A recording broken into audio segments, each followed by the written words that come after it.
ఇప్పట్లో GHMC budget సమావేశాలకు సర్వం సిద్ధం చేశారు అధికారులు. నేడు ఉదయం 10 గంటలకు బడ్జెట్ సమావేశాలు ప్రారంభం కానున్నాయి.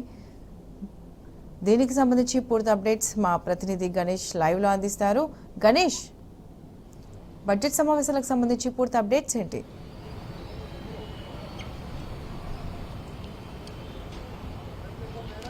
ప్రత్యూష, ఎలక్షన్ కోడ్ ముగిసిన తర్వాత శాసనసభకు సంబంధించిన ఎలక్షన్ కోడ్ ముగిసిన తర్వాత ఏదైతే బడ్జెట్ సమావేశాలు నిర్వహించాల్సి ఉంటుంది ఈ జనవరి ఫిబ్రవరిలో. ఎందుకంటే అసెంబ్లీ సమావేశాల కంటే ముందుగానే జిహెచ్ఎంసీకి సంబంధించిన బడ్జెట్ సమావేశాలు నిర్వహిస్తే ఇక్కడికి సంబంధించిన ఏదైతే బడ్జెట్లో అలొకేషన్స్ ఏమైనా ఉంటే అది అసెంబ్లీలో దానికి సంబంధించి జిహెచ్ఎంసీలో బడ్జెట్లో పొందుపరచాల్సి ఉంటుంది. కానీ ఎన్నికల కోడ్ వల్ల అక్టోబర్లో నిర్వహించాల్సిన సమావేశాలు ప్రతి 3 నెలల కోసం నిర్వహించాలి. కానీ అక్టోబర్లో నిర్వహించాల్సిన సమావేశాలు మాత్రం పోస్ట్పోన్ కావడం జరిగింది. ఆ తర్వాత ఏదైతే ఎన్నికలు అయిపోయిన తర్వాత కూడా నిర్వహించాల్సి ఉంటుంది. కానీ కొత్త ప్రభుత్వం ఏర్పడడంతో అది కూడా ఆలస్యం కావడం జరిగింది. దీనివల్ల ఇప్పటికే స్థాయి సంఘం అంటే స్టాండింగ్ కమిటీకి సంబంధించి అంటే ఏదైతే గవర్నమెంట్ లో ఏ విధంగానైతే మంత్రివర్గ ఉపసంఘం మంత్రివర్గం ఏదైతే కేబినెట్ ఉండడం జరుగుతుంది, ఇక్కడ కూడా స్టాండింగ్ కమిటీకి సంబంధించిన సభ్యులు ఉండడం జరుగుతుంది 15 మంది. వారి అప్రూవల్ తోటే బడ్జెట్ కు సంబంధించిన కేటాయింపులు కావచ్చు, జిహెచ్ఎంసీలో చేపట్టబడుతున్న అభివృద్ధి పనులకు సంబంధించి వారి అనుమతితోనే ఈ కేటాయింపులు చేయబడుతుంది.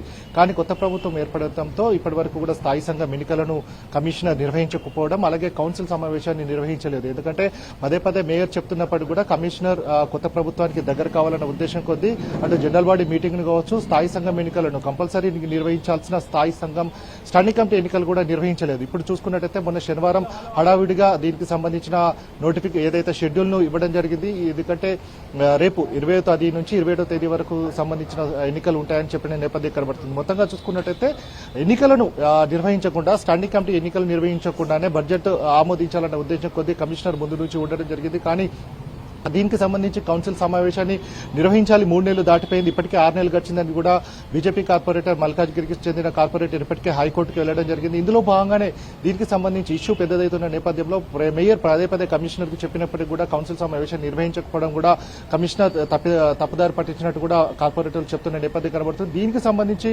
అటు సీఎంకి ఇన్ఫర్మేషన్ ఇవ్వాలి అన్న ఉద్దేశం కొద్ది, ఎందుకంటే ఎంఏడికి సంబంధించిన డిపార్ట్మెంట్ అంతా కూడా సీఎం దగ్గర ఉంది కాబట్టి సీఎంకి సమాచారం ఇవ్వాలని చెప్పేసి కమిషనర్ ఇక్కడైతే కార్పొరేటర్లను కావచ్చు మేయర్ ను కూడా తప్పుదారి పట్టించిన నేపథ్యం కనబడుతుంది. కానీ ఇదే హైకోర్టుకు వెళ్లిన నేపథ్యంలో మేయర్ దీనికి సంబంధించి కంపల్సరీగా సూచనలు సలహాలు తీసుకోవాలని సీఎం అపాయింట్మెంట్ కోరి సీఎం కి వద్దకు కూడా వెళ్లడం జరిగింది. కానీ అక్కడికి వెళ్లిన తర్వాత అటానమస్ బాడీ తోటి మాకేం సంబంధం ఉంటుంది అని సీఎం కూడా చెప్పిన నేపథ్యం, మీరు కౌన్సిల్ సమావేశాన్ని ఎప్పుడైనా నిర్వహించుకోవచ్చు అని కూడా ఆయన చెప్పిన నేపథ్యంలో కమిషనర్ ఏ విధంగానైతే అటు ప్రభుత్వానికి ఇటు జిహెచ్ఎంసీకి వారధిగా ఉండాల్సిన కమిషనర్ మాత్రం ఆ రెండింటి మధ్యలో కూడా అంటే గొడవలు సృష్టించే విధంగా చేపట్టడం జరిగింది. ఎందుకంటే సీఎం దృష్టికి తీసుకెళ్లినప్పటికీ కూడా సీఎం ఆధ్వర్యంలో ఇదంతా జరగాలి అని కూడా ఒక పెడదవి పట్టించినట్టు కూడా కమిషనర్ కి ఇదంతా కూడా కార్పొరేటర్లు చెప్పిన నేపథ్యం కనబడుతుంది. కాబట్టి అటు ఫీల్డ్ లెవెల్లో కూడా చూసుకున్నట్టయితే అటు పాలక మండలి ఉన్నప్పటికీ కూడా కమిషనర్ స్పెషల్ ఆఫీసర్ గా ప్రవర్తిస్తున్నారని కూడా కార్పొరేటర్లు చెప్పడం జరుగుతుంది. జోనల్ కమిషనర్లు అయితే మాత్రం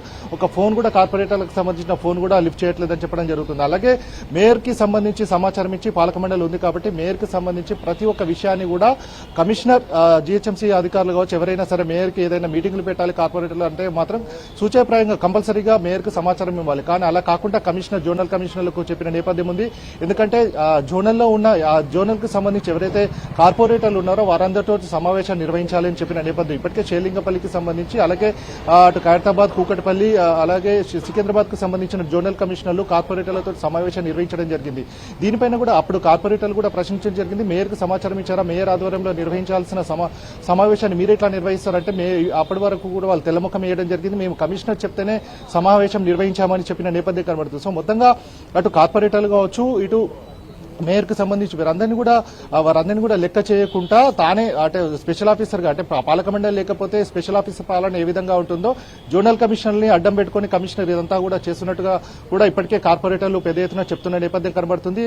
ప్రతి ఒక్కరు కూడా ప్రజాప్రతినిధుల మధ్యలో గొడవలు సృష్టిస్తున్నట్టు కూడా కార్పొరేటర్లు అందరూ కూడా వాపోతున్న పరిస్థితి ఉంది. ఎందుకంటే కౌన్సిల్ సమావేశాన్ని నిర్వహించాలి అని అటు మేయర్ పదే చెప్తున్నప్పటికీ కూడా కార్పొరేటర్లు చెప్తున్నప్పటికీ కూడా కమిషనర్ పెడచెవిన పెట్టడం ఏంటి అని కూడా చెప్తున్న నేపథ్యం ఇప్పుడు హైకోర్టు వరకు వెళ్లడంతో హడావుడిగా ఈ కౌన్సిల్ సమావేశం నిర్వహించడం కావచ్చు, అలాగే స్టాండింగ్ కమిటీకి సంబంధించిన ఎన్నికల షెడ్యూల్ ను కూడా విడుదల చేయడం జరిగింది. మరి పార్లమెంటుకు సంబంధించిన ఎన్నికల కోడ్ వస్తున్న నేపథ్యం కూడా కనబడుతుంది. అది ఈ స్థాయి సంఘానికి సంబంధించిన ఎన్నికలను 27వ తేదీ వరకు కూడా నిర్వహించుంటుంది.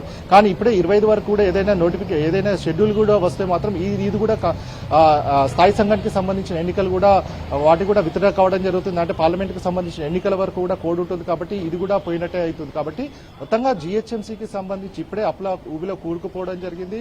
మొత్తంగా గత ప్రభుత్వం ఏదైతే డబుల్ బెడ్రూమ్లకు సంబంధించి 100 కోట్ల రూపాయలను డబుల్ బెడ్రూమ్లకు సంబంధించి ఎమ్యూనిటీస్ కోసం కావచ్చు, కరెంటు బిల్లుల కోసం, అంటే మీటర్ కనెక్షన్ కోసం ఇవ్వడం జరిగింది. దాన్ని కూడా కమిషనర్ పక్కదారి పట్టించడం జరిగింది. 100 కోట్ల రూపాయలను కూడా పక్కదారి పట్టించడం జరిగింది. అటు స్వీపింగ్ అంటే ఏదైతే శానిటేషన్ మాత్రం చూసుకున్నట్టయితే గత కొద్ది రోజులుగా చూసుకున్నట్టయితే అధ్వానంగా తయారైంది. ఎక్కడ చూసినా గారో చెత్తనే ఉంటుందని కూడా కార్పొరేటర్లు పదే చెప్పినప్పటికీ కూడా ఏసీ శానిటేషన్ కావచ్చు, హెల్త్ కావచ్చు ఎప్పుడు కూడా పట్టించుకున్న దాఖలు లేవు అని చెప్తున్న నేపథ్యం కనబడుతుంది. కార్పొరేటర్లు ఆ కుక్కల బిడద ఉంది. అలాగే ఏదైతే ఫుడ్ కి సంబంధించి చాలా చోట్ల కూడా ఫుడ్ ఆల్టరేషన్స్ కావచ్చు, ఫుడ్ తినడం వల్ల కూడా కల్తీ ఆహారం వల్ల కూడా చాలా మంది కూడా రోగాల పాలవుతున్నారు అని చెప్పిన నేపథ్యం. కానీ ఇది ఎప్పుడు కూడా పట్టించుకున్న నాదుడే లేకుండా పోయింది. దీనిపైన కూడా కుక్క ఏదైతే డాగ్ బైట్స్ కావచ్చు, ఫుడ్ ఆల్టరేషన్ పైన కూడా మేయర్ ఒక సమీక్ష నిర్వహించడం జరిగింది. సమీక్షకు వచ్చిన అడిషనల్ కమిషనర్ ఒకరైతే హెల్త్ కు సంబంధించిన అడిషనల్ కమిషనర్ కార్పొరేటర్లతో సమావేశాన్ని నిర్వహిస్తే ఐఏఎస్లమైన మమ్మల్ని అడిషనల్ కమిషనర్ స్థాయిలో ఉన్న నన్ను ఎలా పిలుస్తారని కూడా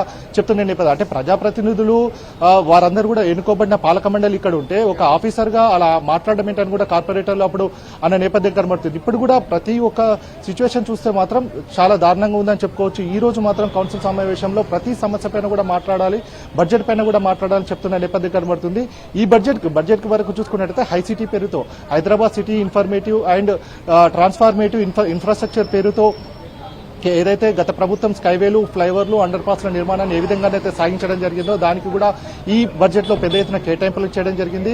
గత ప్రభుత్వంలో ఏ విధంగానైతే నాలాలకు సంబంధించి ఎస్ఎన్డీపీ కార్యక్రమాన్ని తీసుకురావడం జరిగిందో ఎస్ఎన్డీపీకి సంబంధించి వాటిపైన కూడా దీంట్లో కేటాయింపులు చేయడం జరిగింది. మౌలిక వసతులకు సంబంధించి ఏదైతే గతంలో ఏ విధంగానైతే కేటాయింపులు ఉండడం జరిగిందో దాన్ని కూడా కంటిన్యూ చేస్తున్న నేపథ్యం కనబడుతుంది. ఇప్పుడు గ్రీనరీకి సంబంధించి గత ప్రభుత్వం హరితహారంలో పెద్ద ఎత్తున కూడా కేటాయింపులు ఇవ్వాలి, హరిత బడ్జెట్ ను కేటాయించాలి, గ్రీన్ బడ్జెట్ అని నేపథ్యం కాబట్టి 10% ను కూడా ఇందులో కేటాయించిన నేపథ్యం ఉంది. కాబట్టి 375 కోట్లను కూడా గ్రీన్ బడ్జెట్ కు కేటాయించడం జరిగింది.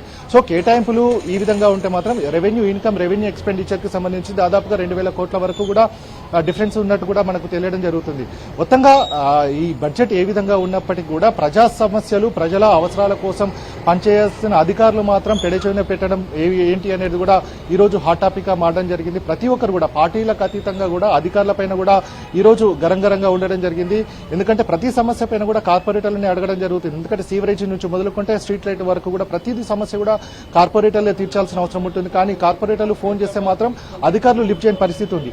సో మొత్తంగా ఈ రోజు సమావేశానికి సంబంధించి బీఆర్ఎస్ పార్టీకి సంబంధించిన ఎమ్మెల్యేలు కావచ్చు, ఎమ్మెల్సీలు, ఎక్సెప్షన్ మెంబర్స్ అందరూ కూడా పాల్గొంటున్న నేపథ్యం కనబడుతుంది. కాబట్టి 10 గంటల సమయంలో ఈ జనరల్ బాడీకి సంబంధించిన బడ్జెట్ సమావేశాలు మొదలు కాబోతున్నాయి. ప్రతి